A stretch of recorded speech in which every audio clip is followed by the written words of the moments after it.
News India first में इस समय हमारे साथ जुड़े हुए हैं हापुड़ के कासमपुरा के जावेद जी। जावेद जी एक मजदूर हैं, मेहनत करके पैसा कमाते हैं। ये एक ऐसी शख्सियत है अपने परिवार की जिन पे जिम्मेदारी है इनके पूरे परिवार की। ऐसे तैसे करके मेहनत मजदूरी करके ये किसी तरह पैसा जोड़ते हैं। ये कोई बहुत बड़े व्यापारी नहीं है जिन शख्सियत से आज हम आपको मिलवाने वाले हैं। बहुत अमीर ये नहीं है कि हम कहें कि इनके पास बहुत सा पैसा है, ऐसी कहानी नहीं है इनकी। जैसे तैसे मजदूरी करके ये 2 वक्त की रोटी जुटाते हैं। साथ ही में अगर इनकी तबीयत भी खराब हो जाए तो उस दिन आय का कोई इन्हें साधन नहीं होता। ऐसे ही इन्होंने एक सपना देखा था कभी कि अपना कार्य करेंगे, कार्य बड़ा करेंगे धीरे धीरे। इसके लिए इन्होंने मेहनत करी, मजदूरी करी और तिल तिल अपने आप के मेहनत के माध्यम से कुछ पैसा जुटाया। वो पैसा एक ही पल में कोई इनसे लेकर चला गया, इनके साथ ठगी करके चला गया। क्या है ये पूरा मामला, क्या कहानी है इनकी, आज ये सब हम आपके सामने रखने वाले हैं। जावेद जी, सबसे पहले तो हम आपसे यही जानना चाहेंगे कि क्या आपकी स्थिति कैसी है इस समय, धन के मामले में, पैसे के मामले में कैसी स्थिति है इस समय? आप स्थिति इस टाइम हमारी बहुत ख़राब है, काम भी नहीं है और जो पैसा जुड़ा हुआ था वो सब फ्रॉड करके लोन के नाम पर हमसे अकाउंट में डलवा लिए फ़ोन पे से। कहानी को बिल्कुल शुरू से हम एक बार समझना चाहेंगे, कैसे शुरुआत हुई थी इस कहानी में। इतना हमारे दर्शक अभी तक समझ चुके होंगे ये एक ठगी का मामला। ये ठगी शुरू कब हुई, किस शख्स के माध्यम से आप इस सब में आए, कैसे ये ठगी शुरू से अंत तक आपके साथ हुई, हम शुरू से समझना चाहते हैं। मैं बैंक में गया था अपनी घर की बात है ये बैंक में गया था, मैं 5 दिसंबर को बैंक में गया था अपनी वाइफ को लेके। जैसे मैं बैंक से बाहर निकला, एक निखिल शर्मा और उसकी वाइफ दर्शना शर्मा, वो बोली हम बैंक के मैनेजर हैं और हम तुम्हारा लोन 1 मिनट में करा देंगे। तो वो बोले हम तो आपका 25 लाख का लोन करा देंगे और आपको हमें 10% देना पड़ेगा, पहले हम अपना लोन करा देंगे जब दे देना। ये 5 दिसंबर 2025 की बात। जी जी जी, सब फ़ोन पे से सारे पैसे गए हुए हैं। शुरू से हम समझना चाहते हैं, 5 दिसंबर को जब आप मिले उन लोगों ने दावा किया कि वो बैंक के मैनेजर हैं। अच्छा, आपके दिमाग में ये चीज़ नहीं आई कि भाई बैंक के मैनेजर हैं तो ये 10% कट किस चीज़ का मांग रहे हैं, किस तरह के माध्यम से पैसा लोन करवाने की बात कर रहे हैं, ये सब आपको नहीं आया? नहीं, वो बोले थे 10% हमारा वो लगता है, फीस लगती है, हम 10% लेते हैं। हम बोले थे मेरी घरवाली बैंक की मैनेजर है, दर्शना शर्मा उनका नाम है और मैं यहाँ से रिटायर हो गई, वो मतलब बुलंदशहर पोस्टिंग हो गई है मेरी हापुड़ से, तो मैं बुलंदशहर पोस्टिंग हो जाएगी 1-2 दिन में, आप वहाँ आ जाना, मैं आपका लोन करा दूंगी। अच्छा, आपने उनसे कुछ उनका कार्ड वगैरह नहीं चेक किया कि भाई आप मैनेजर हो तो हमें अपना आईडी कार्ड तो दिखाई सकते हैं? नहीं, वो हमें बस बैंक में ले गई थी, अंदर घुमा के ले आई थी, बस हाय हेलो करा था बैंक के कर्मचारियों से। फिर हम बाहर आ गए निकल के, फिर उन्होंने हमें बुलंदशहर बुला लिया। तो यहाँ पे जैसा कि आप सुन सकते हैं, ऐसा भी इनके साथ हुआ है कि इन्हें झांसा दिया गया कि वो बैंक मैनेजर हैं, जैसा इनका कहना है। अंदर वो बैंक के गए, इन्हें घुमाया फिराया, हाय हेलो करके दिखाई वहां के जो कर्मचारी थे, जैसा इन्होंने बताया, और दावा कर दिया कि वो एक बैंक मैनेजर है। यहाँ पे एक गलती इन्होंने बहुत बड़ी करी, इन्होंने ना तो उनसे कोई सबूत इस चीज का मांगा, ना उनका आइडेंटिटी कार्ड चेक करा। ये गलती यहाँ से इनसे शुरुआत से ये हुई है। हमेशा हम अपने दर्शकों से भी कहना चाहेंगे इस चीज का पूरी तरह से ध्यान रखें। सिर्फ कोई कुछ कह दे उससे ये ना मान ले कि वाकई में वो बंदा ये है भी। अच्छा, आगे हम ये जानना चाहेंगे क्या हुआ फिर, आप उनके मिलने के लिए बुलंदशहर गए? जी, मैं बुलंदशहर गया, फिर बोले वे आपकी RTR बनेगी, 5000 दे दो हमें तुम, और सारे कागज में हम तैयार करा लेंगे। तो मैंने उन्हें फ़ोन पे से पैसे दे दिए उन्हें, ठीक है RTR बन जाएगी आपकी। फिर बोले ऐसी ऐसी करके वो 5000 अब 20,000 अब 25,000 अब नो RM से लेटर आएगा, RGDS हो गई हैं उनकी, मेरे पास सारी रिकॉर्डिंग है। बोले आपका लोन हो जाएगा। बस ऐसे करते करते दिन बीतते गए, घर की हालत ख़राब होती गई, हम काम से बेकाम हो गए, हमारा कहीं चारा नहीं मिला। हमने लोन ब्याज पे हम पैसे लाए 50,000 रुपये कहीं से।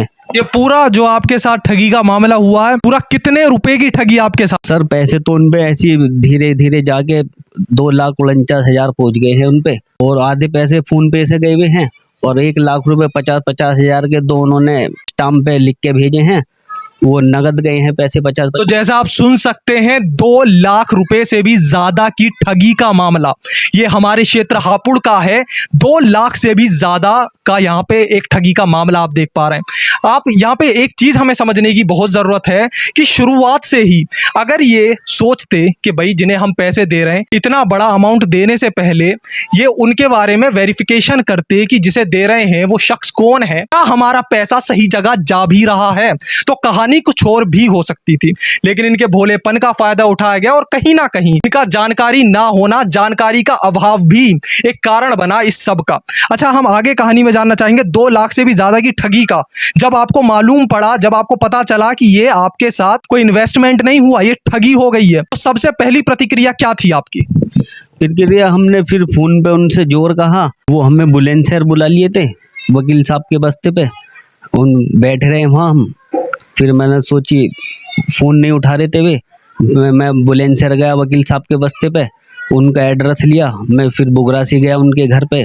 तो मैं घर पहुँच गया तो उन्होंने मना कर दिया, लड़ने को हो रहा है, गाली को। अच्छा, कितनी किस्तों में आपने ये पूरा पैसा दिया था? सर मैंने ये 11 किस्तों में पैसा दिया था। आपको इन 11 किस्तों को भरते हुए कभी भी ये नहीं लगा कि क्या जो मैं पैसा दे रहा हूँ मुझे बदले में इन्वेस्टमेंट के रूप में ये हो भी रहा है या नहीं? क्या 11 किस्त होने के बाद आपको ये समझ आया कि ये ठगी का मामला? आप बोलते थे मेरी पोस्टिंग हो गई है, मेरे प्रमोशन हो गया है, 4 दिन लगेंगे, 5 दिन लगेंगे, मैं बाहर हूँ और जो ज्वाइनिंग होने वाली है, मेरा बुलंदशहर जिला मिल गया है। बस ये ऐसे कर करके दिन बीतते गए। मैं समझा अब तो पैसे फंस गए हैं। अब मैंने फिर प्रशासन से अपनी एप्लीकेशन दी, मुख्यमंत्री को टोटल पे डाला, एसएसपी को यहाँ दी, कोई कार्रवाई नहीं हुई। प्रशासन से मेरी उम्मीद है कि मेरे साथ ज्यादती हो रही है और वे मेरी मदद करें। एक गरीब आदमी ने जैसे जैसे करके एक एक रुपया जोड़ के इतना बड़ा पैसा, तो बहुत लोग ऐसे भी होंगे जिनके लिए शायद 2 लाख रुपए बहुत कम हो, लेकिन एक ऐसे शख्स के लिए जिसके ऊपर उसके परिवार की जिम्मेदारी है, जिसे देखना है ये किस तरह से उसे अपना बेहतर कल बनाना है, जिसने वो पैसा जोड़ा था अपने बेहतर कल के लिए, अपने परिवार के बेहतर कल के लिए। ठगी के मामले हमारे देश में जिस तरह बढ़ते जा रहे हैं, ये हमें कहीं ना कहीं ये चेतावनी भी दे रहे हैं कि हमें कितना ज़रूरत है शिक्षित होने की, सही जानकारी हमारे पास होने की। आज का ये मामला हमें ये भी सिखा रहा है कि शुरुआत में ही अगर अपनी जानकारी का उपयोग किया गया होता, देखा गया होता कि जो पैसा 11 किस्तों में दिया गया, क्या ये पैसा सही जगह पहुंच भी रहा है, तो फिर से कहानी कुछ और हो सकती थी। यहाँ पे हम देख पा रहे हैं आपकी मायूसी इस समय साफ झलक रही है। परिवार का क्या कहना इस सब में, कितना साथ आपको मिल रहा है? लोगों का कुछ साथ नहीं मिलना, बस मेरी प्रशासन से ये उम्मीद है कि वो मेरी सहायता करें और जो मेरा पैसा फंसा हुआ है वो निकाले, और बस कोई कार्रवाई नहीं हो रही है। मैं थक चुका हूँ। तक क्या क्या किया आपने? प्रशासन को वगैरह दिया आपने कुछ? उन तक सूचना किस तरह पहुंचाई? सूचना मैंने एप्लीकेशन दी है एसएसपी के यहाँ, मुख्यमंत्री टोटल पे भी डाला है, कुछ सुनवाई नहीं हुई है, कुछ कार्रवाई भी नहीं हुई। कब किया था आपने?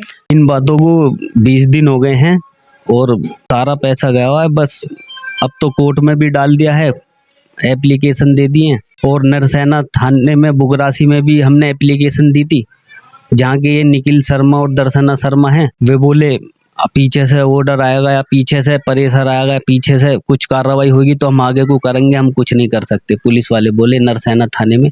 फिर हम आगे वापसी क्या करें, हम हाथ थक हार के हम बैठ गए फिर एक तरफ।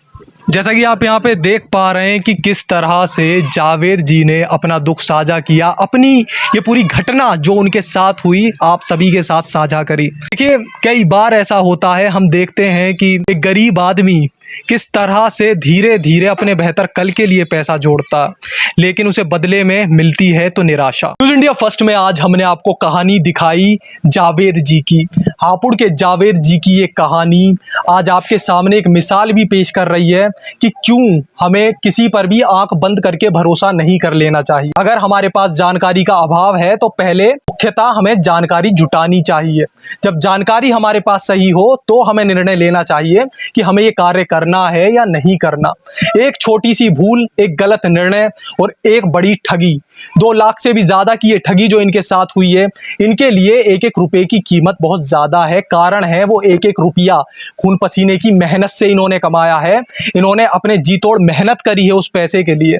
इनका वो जो जिन लोगों ने ये ठगी करी है, ना सिर्फ उन लोगों ने पैसा बल्कि इनका भविष्य का सपना भी कहीं ना कहीं चकनाचूर कर दिया है, इन्हें निराशा दी है।